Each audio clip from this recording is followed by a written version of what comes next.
And I would invite you to stand and prepare to hear the Holy Gospel of our Lord Jesus Christ, again according to St. Luke.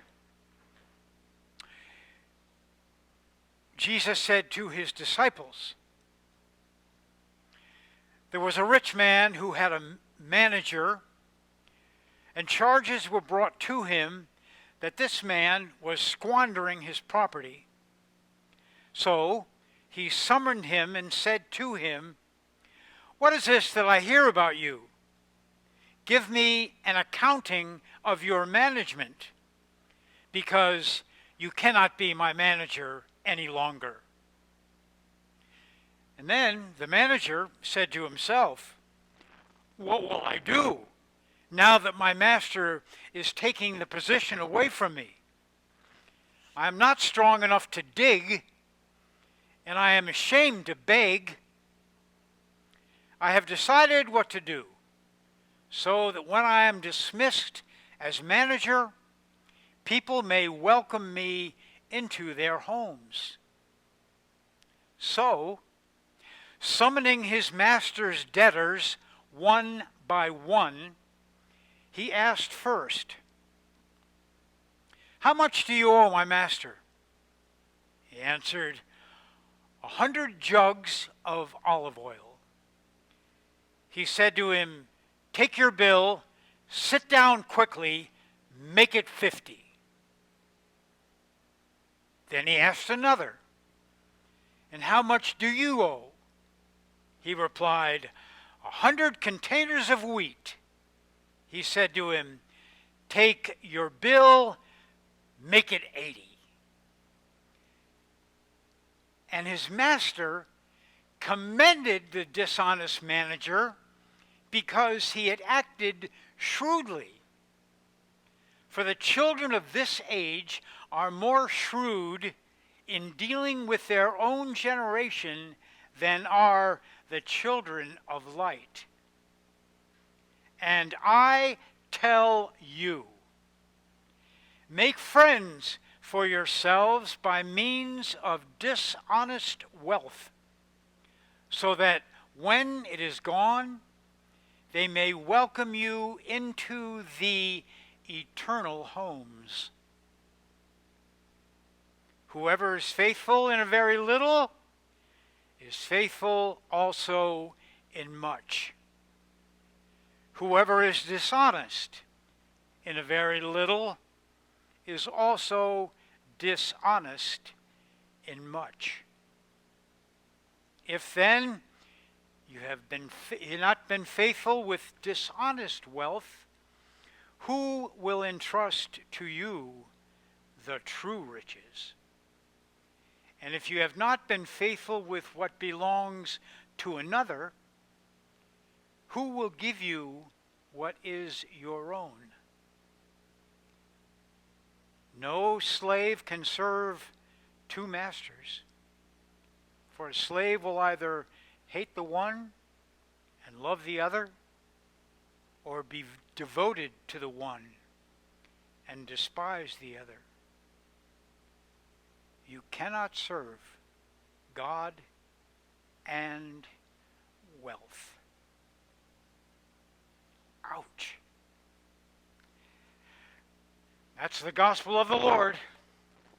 Praise to you, Lord Christ. Hey, I didn't write it. I just read it. You can have a seat.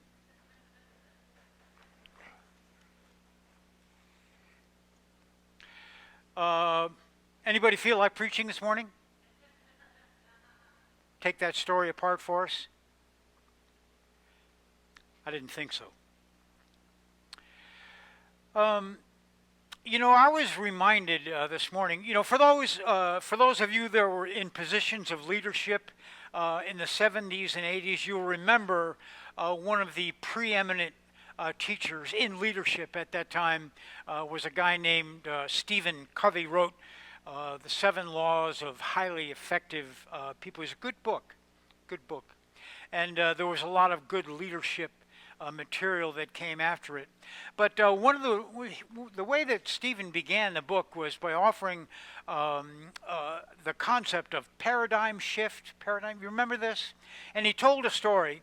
He told a story of a young man with two children who gets on a city bus in New York on a Sunday morning. Not a lot of people on the bus, but he gets on the bus and he has a seat, and the children are a little bit out of control, and the dad doesn't seem to be paying too much attention to the children. And sitting next to him is a gentleman sipping coffee and reading the paper. It's, probably the New York Times or something. And he's reading his paper, sipping his coffee.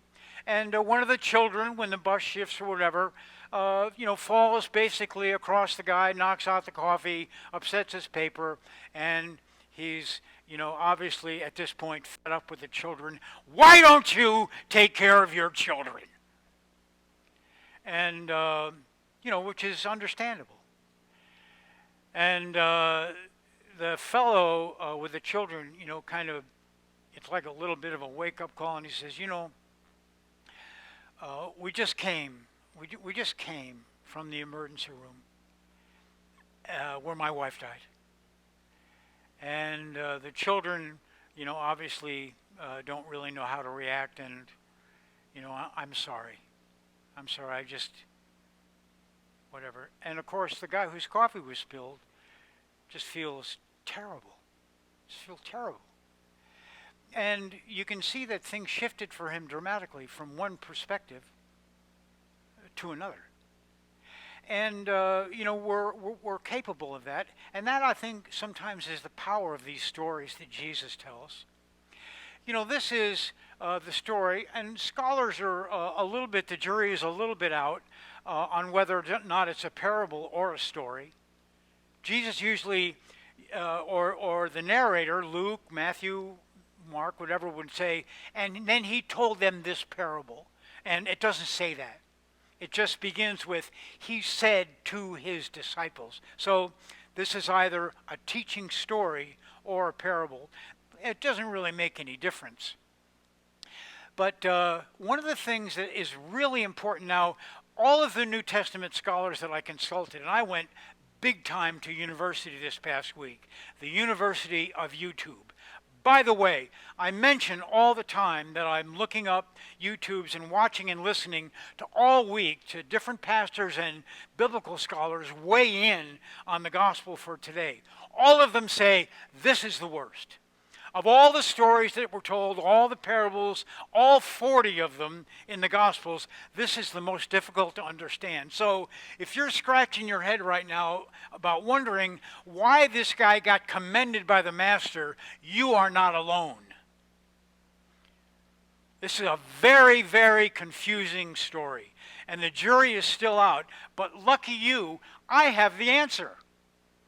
I finally figured it out, and you get to hear what it is. So you'll note in your little thing that this is chapter 16, which follows what? Chapter 15, which is what? What does it follow immediately? Because most of you were here last Sunday and heard what I had to offer. Come on, I'm sorry?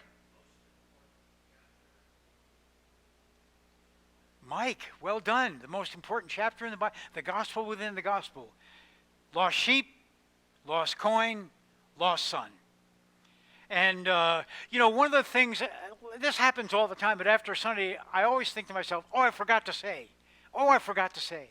And here we have these searching shepherds, the shepherd who tirelessly searches, and the woman who tirelessly searches, and these are God, and you are the lost, because we get lost all the time. I got lost, a couple of minutes ago. So, God is after us to find us. And Rumi, the great Sufi poet, had a great quote. I was going to share it last week, but Rumi says, that which you seek,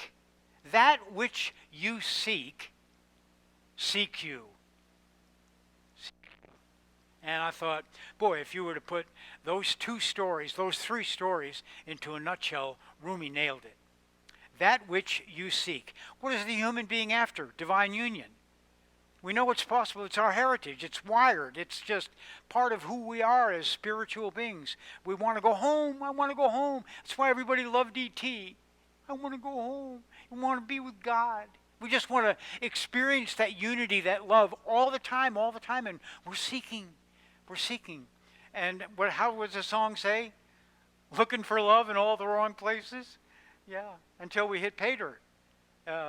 And so, here we have this story at the end of chapter 15, and you must realize that when Luke, kind of put this down, there was no chapters, there was no numbers. One just flowed right into the other. They were all capital letters. There was no punctuation, just kind of fluctuated around. So the most important thing to understand, like that guy on the bus, is context. What's the backstory? So the backstory to the dishonest servant is the prodigal son. The prodigal son. So how does this story start off? Two main characters, just like the prodigal son. Father and the son. Here you have the rich man and the steward. And they're going to have this relationship. And it's going to be interesting. It's going to be interesting, to say the least. So here's this steward. And, this was common. This guy, this rich man, he's loaded. He's loaded. And like most rich people, people look after his money. He can't look after all his money. He's got, other things to do. He's got travel and entertaining and all that. He didn't have time to look after his money. So he has somebody do that, and all the workers and negotiations and all that kind of stuff happens out in the field. Like me, I have unimaginable wealth, and I have a steward. Her name is Sandy. And she does all the business. And I just get to have fun and preach the gospel. So this guy's loaded. He's loaded. And he's got a steward. And apparently there was a time when he trusted this fellow with everything. Oikonomos, which means he was the ruler of the household finances. This guy was a heavyweight. He was a heavyweight. And it doesn't say what he did that was wrong, but he said what he did was he squandered. He squandered. What did the prodigal son do? Squandered. He got his stuff from his father. The steward got his stuff from the master. So what do they have in common? They both squander. Now, when you squander and get caught, it is not pretty. Not pretty. And, the prodigal son, what happens to him? Feeding the pigs. Nobody will give me anything to eat. This is not working out the way that I thought it was gonna. And the same is true with the unjust steward. The master calls him in. Let's take a look at things, Joe. Rumor is you've been squandering my stuff. You are fired. This is the end of the road for Joe. My favorite line in the Bible, this is my life verse, I'm too weak to dig, too proud to beg. Man, he is right. What is he? Where is this guy? He's right between the hammer and the anvil. He's looking at being the next member of the homeless community. His reputation has been trashed, and word gets out. I remember years ago, I was doing a wedding for a couple, really bright, beautiful, attractive. This guy was a lawyer. He oversaw the finance. He worked for a firm that oversaw the finances of incredibly wealthy celebrities in Los Angeles. And he wouldn't really tell me who, but he did say at one point that, well, we do cover the finances for Jack Nicholson. I thought, that's interesting. And I said, we hear all the time about these scandals of people who are stewards of the money of really wealthy people squandering their resources. And he said, man, it is few and far between. Few and far between. Do that one time. Do that one time, and you are out. You will never work in this industry ever even close to it again. And his medium happened to be motion picture. And he said, you know, when you're in the industry that I'm in, either you are 100% ethical or you're out, because the rumor mill goes rampant. Here's our unjust steward. He knows what he's looking at. If he goes out in town with this rumor blasting around, nobody will give him anything.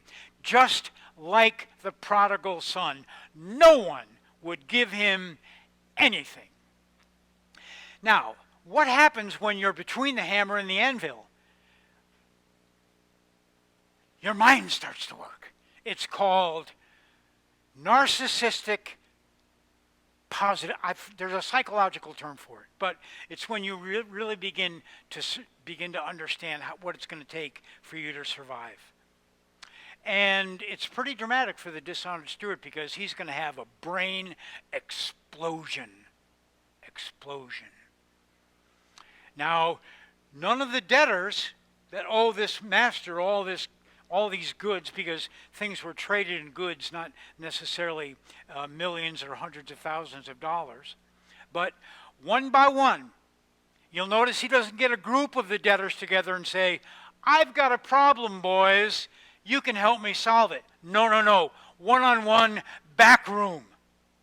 This is stealth. This is evil.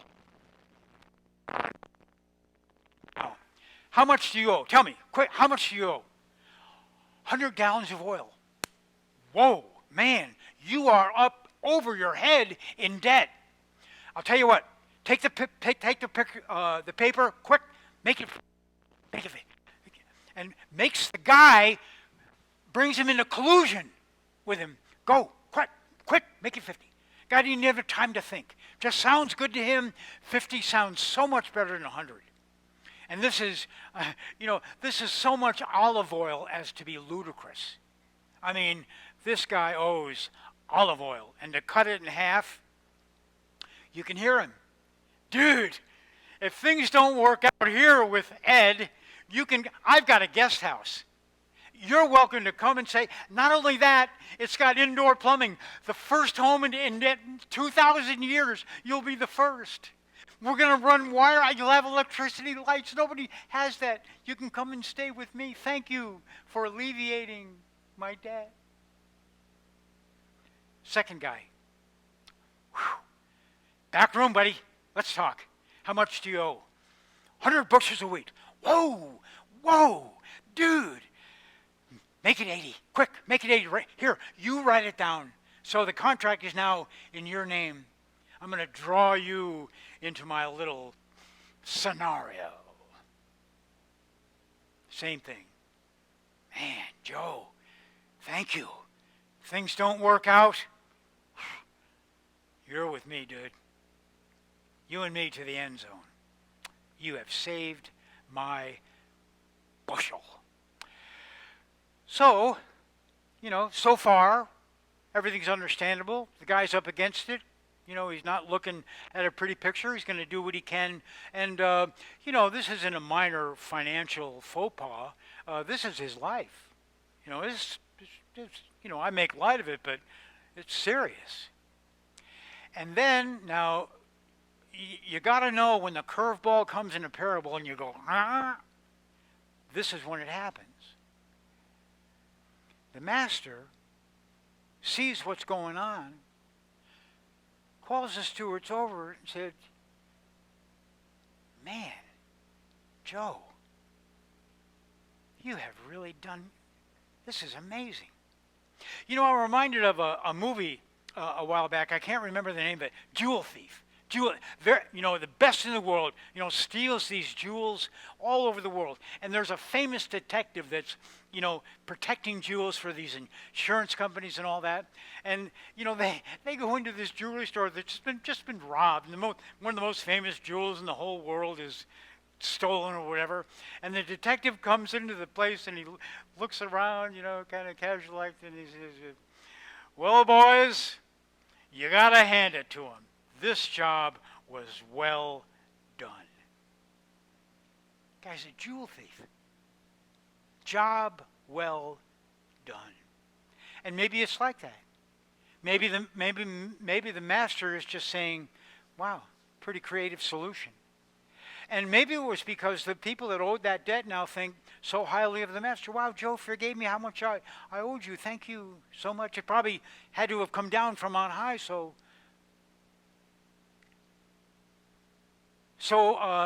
far, so confusing. And he said to him, you for acting shrewdly.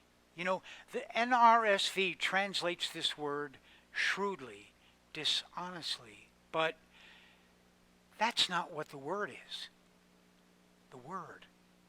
The word is wise. You have been wise. And, you know, there's a very interesting point in Matthew's gospel. You have in chapter 5, you have the Beatitudes. Verses 1 through 12, chapter 5, and that's just the start of the Sermon on the Mount.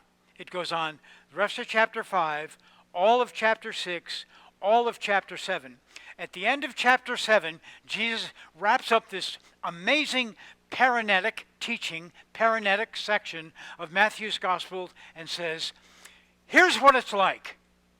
If you're listening to what I say and put them into action, you will be like a person who built their house on a solid foundation, on rock. If, however, you listen to my words and don't do them, you'll be like foolish people who built their house on sand. Winds blew, rains came, floods washed away that house. Now, the word for the person who built their house on rock is wise. The same word that's used to describe what this fellow did, wise. Because he's obviously preparing for some kind of future.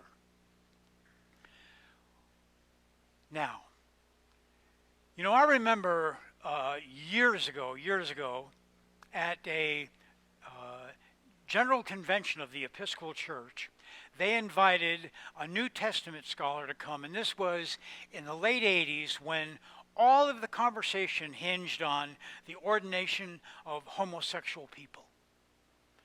I'm talking about practicing lesbian and gay men and women who were aspiring to positions of ordination and leadership in the Episcopal Church. And it was not a pretty time. It was not a pretty time. And, you know, people were, you know, taking sides and building arguments, and, you know, it was clearly the dividing issue of the time. And it led up to, and it was really decided by the consecration of the bishop from New Hampshire, Gene Robinson, who had been living with his partner in New Hampshire for 25 years. And the convention agreed to confirm his consecration and just settle the issue once and for all. And so they invited this New Testament scholar to come and talk to General Convention, and so he did, talked a little bit about New Testament scholarship, and in the Q&A they said, people asked him, what does the Bible say about homosexuality? Could have heard a pin drop, really. And he said, you know what I want to say to you Episcopalians?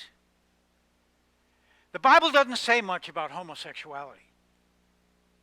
What the Bible talks a lot about is money. And I've been looking at the budget for the National Episcopal Church in the United States, and I want to talk to you Episcopalians about money. See, we don't talk about this very often, but money apparently is far more important than you think it is. Your relationship to it, how you handle it, what do you think it's for, where it comes from, where it goes. Let me ask you this, just in terms of time spent thinking about things. How does your time spent thinking about money to your time spent thinking about what God wants you to do with your life? That's a good question. If you've been paying attention to the stories that Jesus has been telling his disciples and followers about what it means to be a disciple, you'll see that he's very, very, very clear about the importance of possessions, your stuff, which is not, by the way, your stuff. We are all just stewards of what's come into our lives. We're just stewards, that's all. When we decided to take on and improve our vicarage because we're good stewards, this has been entrusted to us, this building, everything about St. Luke's, we are just overseers for a brief period of time. Same is true with your money. And when you begin to think about it as yours, your possession, and you begin to as you are wont to do. I mean, 104Ks and insurance, pensions, and blah, blah, blah.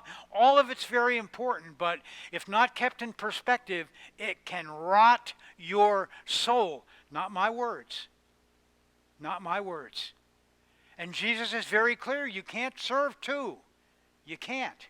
So be very careful. Now, here's my goal with this particular teaching. This confounds the mind. It does. It's hard to understand. New Testament scholars who spend their lives in the stacks trying to figure out all disagree what the point is. But if you leave this church this morning and scratch your head all week long, how am I doing with money? My time will have been well spent. Because the most spiritual discipline in your life is how you handle and relate to stuff. Unless I'm completely misreading the point of the story. And he said, the children of this age, pretty creative, really, pretty creative. Here, let's cut the debt, let's do this. But when we think about in the long term, what's going to happen? Because what's going to happen is that you're going to die. You are. We all are. And at some point in time, there's going to be like let's take a look at the books. Are you prepared? And if that's the case, then what have you done with what's been entrusted to you? For example, the gifts you've been given. Have you been generous in, the sharing of who you are and the best of what you are with a world in need of people sharing of their best, of their true self, with their love and compassion? It says, make for yourselves friends with your dishonest wealth. It's dishonest because it just came to you. You didn't get it. And what have you done with it? Make friends, and to me this means the importance of charity and almsgiving and making sure that you're supporting things about which you're passionate about. And if it's homeless people, if it's unfortunate families in Calistoga, if it's the climate, whatever it is, find a way of giving of yourself toward it, and it will improve your spiritual well-being, apparently. But take the long picture. It's one thing to think about making sure that, you don't have to dig a ditch. You don't have to beg in the streets. But it's another thing to squander what's been given so freely, especially grace. Especially grace.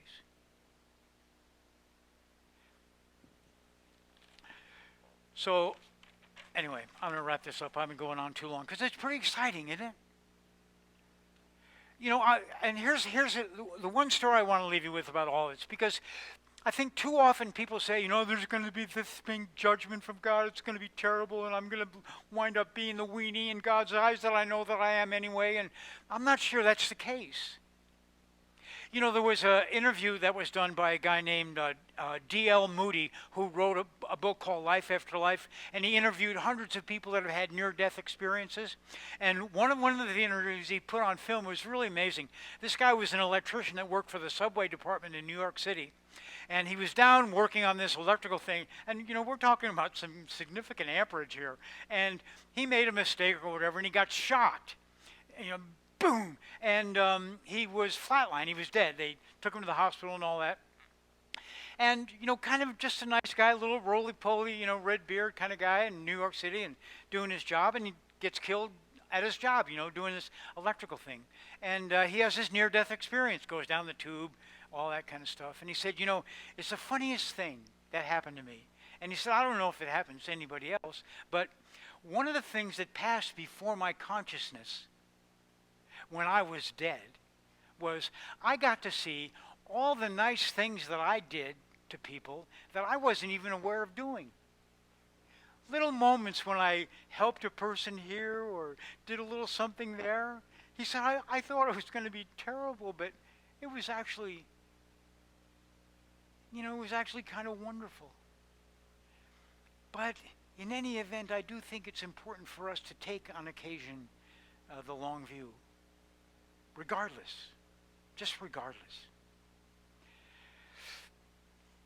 St. Augustine, 6th century, commenting on the dishonest steward. St. Augustine, why did the Lord Jesus Christ present this parable to us? He surely did not approve of that cheat of a servant who cheated his master, stole from him outright, and did not make it up out of his own pocket. On top of that, he did extra pilfering with those that owed.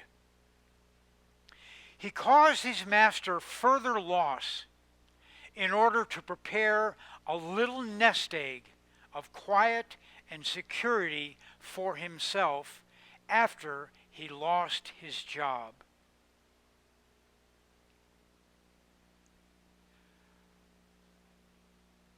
Why did the Lord respond that way? Why this? It is not because the servant cheated, but because he exercised foresight for the future. When even a cheat is praised for ingenuity, Christians who make no such provisions blush. I mean, this is what he added. Behold, the children of this age are more prudent than the children of light. They perpetrate fraud in order to secure their future. In what life, after all, did that steward insure himself like that?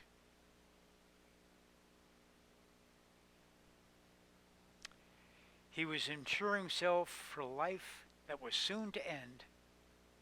Would you not insure yourself for the life that will never end?